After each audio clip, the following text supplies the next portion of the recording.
மதியானம் சாயந்தரம் வரைக்கும் அந்த போதையிலேயே இருப்பேன்.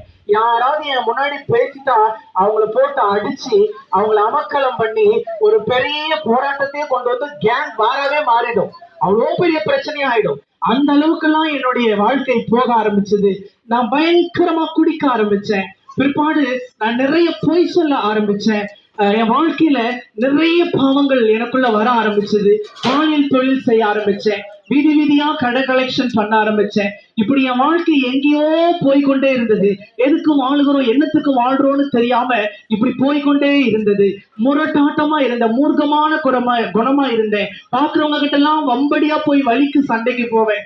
இப்படிதான் என் வாழ்க்கை மாறிச்சு. கடைசியில ஒரு நாள் இயேசு என்னை தேடி வந்தார். பிரியமானவர்களை, என்னுடைய நெருங்கிய நண்பர் ஒருவர் தற்கொலை செய்து கொண்டார். அவரை பார்க்க வேண்டும் என்று சொல்லி நான் மசானத்திற்கு போனேன். அப்ப மசானத்துல எல்லாரும் அழுது கொண்டு இருக்கிறாங்க. ஆனா எனக்கு இயேசு பேசுகிற சத்தத்தை என்னுடைய செவிகளில் நான் கேட்டேன். அல்லேலூயா, அல்லேலூயா. இயேசு பேசின சத்தம் என் செவிகளிலே கேட்டுச்சுங்க.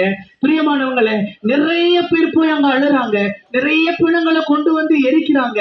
ஆனா அந்த இடத்துல இயேசு என்னை சந்தித்தார். அவர் சொன்ன வார்த்தை, என் அன்பு மகளே, நான் உன்னை அதிகமாய் நேசிக்கிறேன் என்று சொன்னார். அல்லேலூயா. இந்த உலகத்துல என் பெற்றவங்க என்ன நேசிக்கல, என்னுடைய உறவினர்கள் என்ன நேசிக்கல, என் கூட பழகினவங்க என்ன நேசிக்கல, எல்லாரும் என்ன வெறுத்து ஒதுக்கி புறம்பே தள்ளினாங்க. ஆனா இயேசு என்ன நேசிச்சாருன்னு சொன்னாருங்க.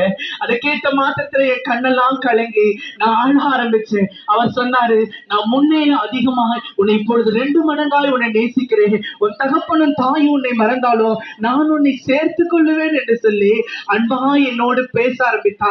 நீ திரும்புகிற திசையெல்லாம் நான் இருக்கிறேன். உன் இறுதித்தை எனக்கு ஒப்புக்கொடு, உன் வாழ்க்கை எனக்கு ஒப்புக்கொடு, உன்னை கொண்டு நான் ஆசீர்வதிக்க காத்திருக்கிறேன் என்று சொன்னார். பிரியமானவர்களே, அப்பவுமே என் வாழ்க்கையை நான் ஒப்பு கொடுத்தேன். கர்த்தர் என் வாழ்க்கையை மாற்ற ஆரம்பித்தார். எல்லா குடிப்பழக்கத்திலிருந்து விடுதலை கொடுத்தார். எல்லாவித பாவ பழக்கத்திலிருந்து எனக்கு விடுதலை கொடுத்தார். எல்லா போராட்டத்திலிருந்து விடுதலை கொடுத்தார். பாருங்க, 6 லட்சம் ரூபாய் கடன். எனக்கு கடன் அதிகமா இருந்தது.